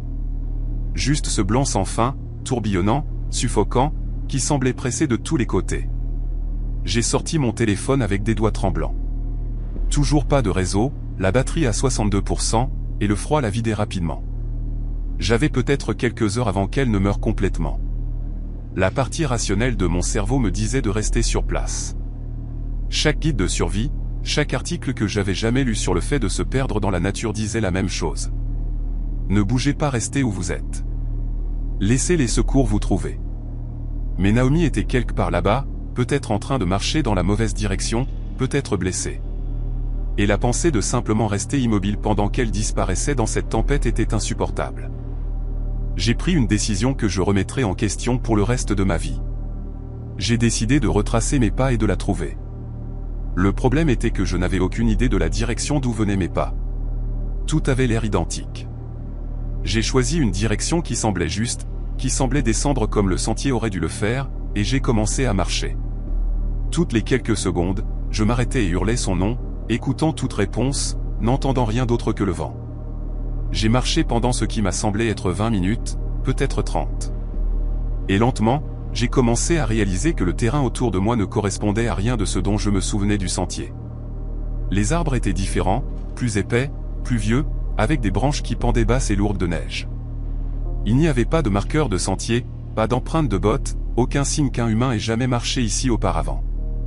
Puis je suis tombé sur la clairière, et tout a empiré. Au début, j'ai pensé avoir trouvé une route, une sorte de chemin d'accès qui pourrait me ramener à la civilisation. Le sol était plat et large, coupant à travers la forêt en ligne droite, et j'ai ressenti une vague d'espoir si intense que j'ai failli pleurer. Mais en marchant plus loin, j'ai réalisé que ce n'était pas une route du tout. C'était une piste de débardage, l'un de ces itinéraires qu'il trace à travers la forêt pour traîner les arbres abattus. Et elle était entourée de destruction. Des souches sortaient de la neige comme des dents pourries, certaines fraîchement coupées avec du bois pâle visible, d'autres vieilles et grises, fendues par les intempéries. Des machines lourdes avaient transformé le sol en ornières et crêtes gelées que la neige ne recouvrait que partiellement, créant un paysage qui semblait presque lunaire dans sa désolation. Les pistes partaient dans plusieurs directions, se ramifiant et se croisant de manière qui n'avait aucun sens pour moi. Je n'avais jamais vu cette zone sur aucune carte. Je n'avais jamais entendu qui que ce soit mentionner des opérations de débardage de ce côté de la montagne. J'étais quelque part où je n'aurais pas dû être, quelque part qui ne correspondait pas au terrain que j'avais mémorisé après 6 ans de randonnée. J'ai essayé de m'orienter en utilisant ce que je pouvais voir. La tempête s'était légèrement calmée, ne s'arrêtant pas, mais s'amincissant suffisamment pour que je puisse distinguer des formes à peut-être 30 mètres au lieu de 15. Le problème était que rien de ce que je voyais ne me donnait d'informations utiles. Des montagnes s'élevaient dans toutes les directions, leurs sommets cachés par les nuages. Et elles avaient toutes l'air identiques, juste des pentes blanches disparaissant dans un ciel gris. J'ai sorti mon téléphone à nouveau, désespéré pour même une barre de réseau, mais il n'y avait rien. La batterie était tombée à 41%. J'ai pensé à Naomi, à la façon dont elle devait me chercher aussi, probablement en faisant les mêmes erreurs que moi, errant de plus en plus loin de l'endroit où nous nous étions séparés. Elle est retournée à la voiture et a appelé à l'aide. Il chercherait le sentier, l'itinéraire que nous prenions toujours. Il ne penserait pas à regarder ici, dans cette section non marquée de la forêt qui n'avait probablement même pas de nom. Et même s'il finissait par chercher ici, ce ne serait pas avant demain au plus tôt. Et cette nuit-là, la température devait chuter à moins 26 degrés Celsius. Je connaissais les calculs. Je savais ce que cela signifiait. L'hypothermie s'installerait en quelques heures après le coucher du soleil si je ne trouvais pas d'abri ou ne retrouvais pas mon chemin. Je me suis forcé à m'arrêter et à réfléchir, vraiment réfléchir, au lieu de simplement réagir. La panique était l'ennemi maintenant, pas seulement le froid. Je me suis souvenu de quelque chose que mon père m'avait dit une fois, quand j'étais enfant et que nous nous étions perdus pendant une partie de chasse dans le Wyoming. L'eau coule vers le bas et les gens construisent des choses près de l'eau. Si je pouvais trouver un ruisseau ou un ruisseau, je pourrais le suivre jusqu'au bas de la montagne, et finalement, il me mènerait quelque part. L'opération de débardage devait avoir une route d'accès, un moyen pour les camions d'entrer et de sortir. Et cette route se connecterait à une vraie autoroute éventuellement. J'ai fermé les yeux et j'ai écouté au-delà du vent, essayant d'entendre quoi que ce soit qui ressemblait à de l'eau en mouvement. Rien. Le monde était silencieux, à part le sifflement de la neige et le craquement des branches gelées. J'ai choisi la piste de débardage qui semblait descendre le plus régulièrement et j'ai commencé à marcher, comptant mes pas pour garder mon esprit concentré sur autre chose que l'engourdissement croissant de mes orteils. 100 pas, 2 cents, 3 cents. La piste a tourné et s'est divisée, et j'ai choisi la fourche gauche parce qu'elle continuait à descendre. 4 cents, 5 cents. Mes pieds commençaient à se sentir maladroits, comme s'ils appartenaient à quelqu'un d'autre, et je devais me concentrer sur chaque pas pour m'assurer que je les soulevais assez haut pour dépasser la neige. La lumière s'estompa au moment où j'ai trouvé le ruisseau. J'ai failli le manquer. Juste une ligne sombre coupant à travers le blanc, à peine visible sous une couche de glace et de neige. Mais le son de l'eau qui coule quelque part sous la surface m'a fait m'arrêter et regarder de plus près. Il coulait, ce qui signifiait qu'il allait quelque part, et quelque part était mieux que nulle part. Je me suis tourné pour le suivre en aval, restant près de la berge, mais pas trop près, car je savais que la neige pouvait cacher des endroits où la glace était fine. La température chutait rapidement maintenant. Je pouvais le sentir dans l'air, cette arête vive qui n'était pas là une heure plus tôt, et ma respiration sortait en épais nuages qui gelaient sur ma barbe et les bords de ma capuche. J'ai vérifié mon téléphone une dernière fois. 23%, toujours pas de réseau. Et j'ai pris une photo du ruisseau dans la direction où je me dirigeais, pensant que si quelqu'un trouvait mon corps, au moins il saurait dans quelle direction j'étais parti. C'est à ce moment-là que cela m'a vraiment frappé. La possibilité que je puisse réellement mourir ici. Pas comme un concept abstrait, mais comme une chose réelle et immédiate qui pourrait arriver dans les prochaines heures. J'ai pensé à Naomi, à savoir si elle était retournée à la voiture, si elle était au chaud et en sécurité et appelait à l'aide, ou si elle était quelque part ici aussi. Quelque part dans ce labyrinthe gelé, aussi perdu et effrayé que je l'étais. J'ai suivi ce ruisseau pendant ce qui a dû être 3 kilomètres, bien que cela ait semblé 30. Les berges étaient inégales et épaisses de végétation enterrée sous la neige, donc je devais grimper sur des bûches tombées et me frayer un chemin à travers des branches qui agrippaient ma veste comme des mains essayant de me retenir. Le froid avait maintenant dépassé mes pieds et remontait le long de mes jambes, cette douleur sourde qui rendait chaque pas plus difficile que le précédent. Je continuais à me parler à voix haute juste pour m'assurer que je le pouvais encore. Récitant des paroles de chansons, listant les noms de tous ceux au bureau, décrivant ce que j'allais manger en rentrant à la maison, n'importe quoi pour garder mon cerveau en marche, pour lutter contre le brouillard que je savais être le premier signe d'hypothermie sérieuse. Le ruisseau s'élargissait à mesure que j'avançais, rejoint par de plus petits affluents, et j'ai pris cela comme un bon signe. Une eau plus grande signifiait que je m'approchais du bas de la montagne, plus près d'un endroit où les gens pourraient réellement se trouver. Et puis, alors que la dernière lumière grise commençait à s'estomper dans l'obscurité, j'ai vu quelque chose qui m'a donné envie de m'effondrer là, dans la neige. Une clôture. Une clôture en bois, vieille et usée par les intempéries, courant le long du côté opposé du ruisseau. Les clôtures signifient une propriété. Une propriété signifie des gens. Les gens signifient la survie. J'ai traversé le ruisseau à un endroit étroit où des rochers perçaient la surface, trempant mes bottes dans l'eau glacée, mais m'en moquant parce que rien n'avait d'importance sauf atteindre cette clôture. De l'autre côté, j'ai trouvé un chemin. Pas un sentier, mais un véritable chemin usé par les pieds et peut-être les véhicules, s'éloignant du ruisseau à travers un bosquet de peupliers nus. Je l'ai suivi avec la dernière énergie que j'avais, mes jambes bougeant par pure obstination, mes mains si engourdies que je ne pouvais plus les sentir. Le chemin a tourné autour d'une colline et puis j'ai vu des lumières jaunes, chaudes et brillantes, provenant d'une petite cabane à environ 300 mètres devant. J'ai essayé de courir, mais mon corps n'a pas coopéré. Alors j'ai avancé aussi vite que j'ai pu, agitant mes bras même s'il n'y avait personne dehors pour me voir. Quand j'ai atteint le porche, j'ai frappé à la porte avec des poings que je ne pouvais pas sentir. Et quand un vieil homme l'a ouverte avec un fusil de chasse dans les mains et de la méfiance sur le visage, j'ai à peine pu sortir les mots. Perdu, ai-je dit. Ma femme est toujours là-bas. Aidez-moi, s'il vous plaît. Il m'a regardé pendant un long moment, puis a baissé le fusil et m'a tiré à l'intérieur. Et la chaleur de son poil à bois m'a frappé comme un mur. Il m'a enveloppé dans des couvertures et m'a tendu une tasse de quelque chose de chaud. Je ne me souviens même pas de ce que c'était. Et il a pris un téléphone fixe et a appelé les secours pendant que je restais assis là, tremblant si fort que je pouvais à peine tenir la tasse. Les heures suivantes ont été un flou de voix et de grésillements radio et de phares coupant à travers l'obscurité. Le vieil homme, dont j'ai appris plus tard qu'il s'appelait Howard, vivait sur cette montagne depuis 40 ans et connaissait chaque centimètre, y compris les pistes de débardage que j'avais traversées. Il a dit à l'équipe de secours exactement d'où je venais en fonction de ma description, et ils ont recalculé leur grille de recherche pour inclure cette zone. Je voulais y aller avec eux, je voulais être là-bas à chercher Naomi, mais ma température corporelle était dangereusement basse, et ils ne m'ont pas laissé quitter la cabane. Un paramédical est resté avec moi, surveillant mes signes vitaux, me réchauffant lentement avec des couvertures chauffantes et des liquides chauds. Chaque minute qui passait semblait durer 1 heure. Je continuais à penser au froid dehors, à la façon dont la température avait probablement chuté en dessous de 0 maintenant, à la façon dont Naomi était plus petite que moi et perdrait de la chaleur plus vite. J'ai prié un Dieu en qui je n'étais pas sûr de croire, faisant des promesses que je savais que je tiendrais s'il la laissait simplement aller bien. Vers 21h30, la radio a crépité avec une transmission qui a fait taire tout le monde dans la pièce. Ils avaient trouvé quelqu'un. Une femme, veste rouge, consciente mais hypothermique. Ils la ramenaient. Naomi avait fait tout ce qu'il fallait. Quand elle a réalisé que nous nous étions séparés, elle s'était arrêtée immédiatement et avait trouvé un abri. Une dépression peu profonde sous un surplomb rocheux, à peine assez grande pour son corps, mais suffisante pour bloquer le vent. Elle s'était enveloppée dans la couverture de survie de son sac, celle avec le revêtement argenté réfléchissant, et elle était restée là pendant presque 5 heures, économisant son énergie, faisant confiance au fait que j'obtiendrais de l'aide et enverrais quelqu'un la chercher. L'équipe de secours l'a trouvée grâce à cette couverture argentée, l'un d'eux a aperçu un éclair de lumière réfléchie de sa lampe frontale et a enquêté.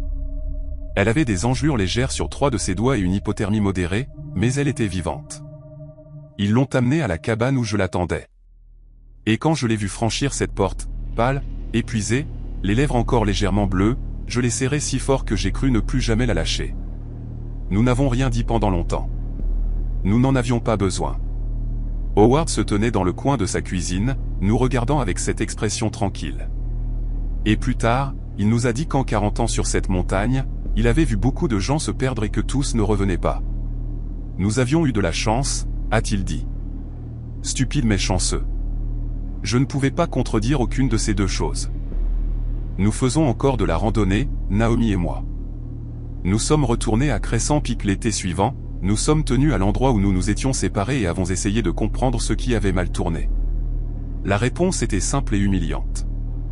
Nous avions surestimé notre expérience et sous-estimé la montagne. La tempête qui nous avait frappés avait été classée plus tard comme un micro-rafale, un événement météorologique localisé qui s'était formé et dissipé en quelques heures. Trop rapide et trop petit pour que les prévisions régionales le détectent. C'était de la mauvaise chance, pure et simple. Le genre de chose qui peut arriver à n'importe qui, peu importe à quel point on pense être préparé. Mais la mauvaise chance n'excuse pas les mauvaises décisions. Et j'en ai pris beaucoup une fois que la tempête a frappé. J'aurais dû rester sur place quand j'ai perdu Naomi. J'aurais dû faire confiance au fait qu'elle ferait la chose intelligente, ce qu'elle a fait, et que me déplacer aveuglément ne ferait qu'empirer les choses. Au lieu de cela, j'ai laissé la peur l'emporter sur la logique, et j'ai failli nous faire tuer tous les deux. De nos jours, nous faisons de la randonnée avec des GPS, des balises, des communicateurs par satellite, et une règle stricte, si jamais nous nous séparons à nouveau, nous restons exactement où nous sommes et attendons. Nous vérifions les prévisions météo de manière obsessionnelle et nous disons à au moins 3 personnes notre itinéraire exact avant de partir. Howard est décédé l'année dernière. J'ai vu son avis de décès dans le journal local et j'ai conduit jusqu'à sa propriété pour lui rendre hommage. La cabane semble plus petite à la lumière du jour, ordinaire, juste une structure en bois sur le côté d'une montagne. Mais pour moi, ce sera toujours l'endroit où je suis revenu d'entre les morts. Où un étranger avec un fusil de chasse et une ligne fixe a sauvé ma vie et mon mariage. J'ai laissé une bouteille de whisky sur son porche avec un mot disant « merci ». Bien que je sache que personne n'était là pour le lire. Certaines dettes, on ne peut jamais vraiment les rembourser. On les porte simplement avec soi et on essaie d'être à la hauteur de la seconde chance qu'on nous a donnée.